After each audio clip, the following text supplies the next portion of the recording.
नमस्कार. Life with रंजनामध्ये सर्वांचे सहर्ष स्वागत आहे. सध्या आंब्याचे सीझन चालू आहे, त्यामुळे आमरसपुरीचा बेत हा झालाच पाहिजे. अगदी सोप्या पद्धतीने आज मी आमरस बनवणार आहे. इथे मी 2 हापूस आंबे घेतलेले आहेत. ते 2 आंबे तासभर पाण्यामध्ये भिजत ठेवलेले आहेत. 1 तासानंतर आंबे पाण्याने स्वच्छ धुवायचे आहेत आणि आंब्याचा देठाकडचा भाग आहे तो भाग थोडासा काढून घ्यायचा आहे आणि थोडासा रस पिळून टाकायचा आहे, जेणेकरून तिथला चीक बाहेर निघेल. असं दोन्ही आंब्यांचं केलेलं आहे.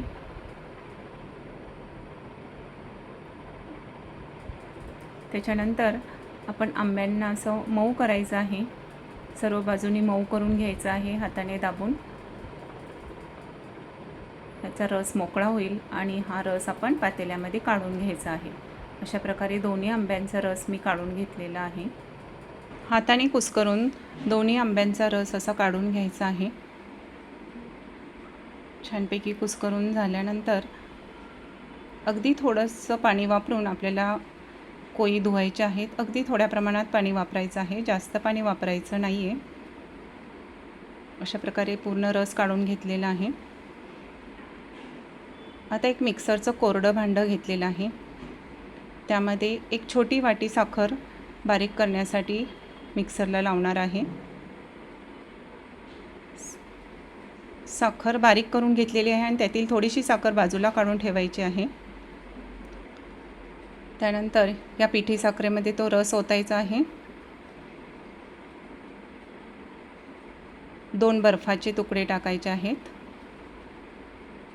थोडीशी वेलची पावडर टाकायची आहे आणि हे सर्व साहित्य पुन्हा एकदा थोडा वेळ मिक्सरला लावायचे आहे. अशा प्रकारे हे आमरस तयार झालेले आहे. आता आपल्याला आमरस कितपत गोड आहे हे चेक करायचे आहे. मी आता आमरस गोड कितपत झालेला आहे ते चेक करते आहे.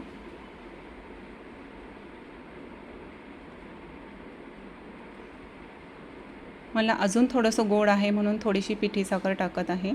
तुम्ही तुमच्या आवडीनुसार कमी जास्त गोड करू शकता. पुन्हा मिक्सरला लावायची गरज नाही, हलवले तरी फक्त विरघळून जाते पिठी साखर. आणि हा अशा प्रकारे आपला आमरस तयार झालेला आहे.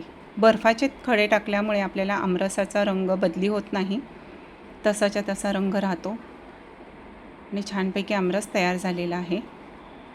आमरस हा नेहमी काचेच्या किंवा सिरॅमिकच्या भांड्यातच ठेवावा. फ्रीजमध्ये साठवायचा असेल तो काचेच्या किंवा सिरॅमिकच्या भांड्यातच साठवावा, त्यामुळे काळा पडत नाही.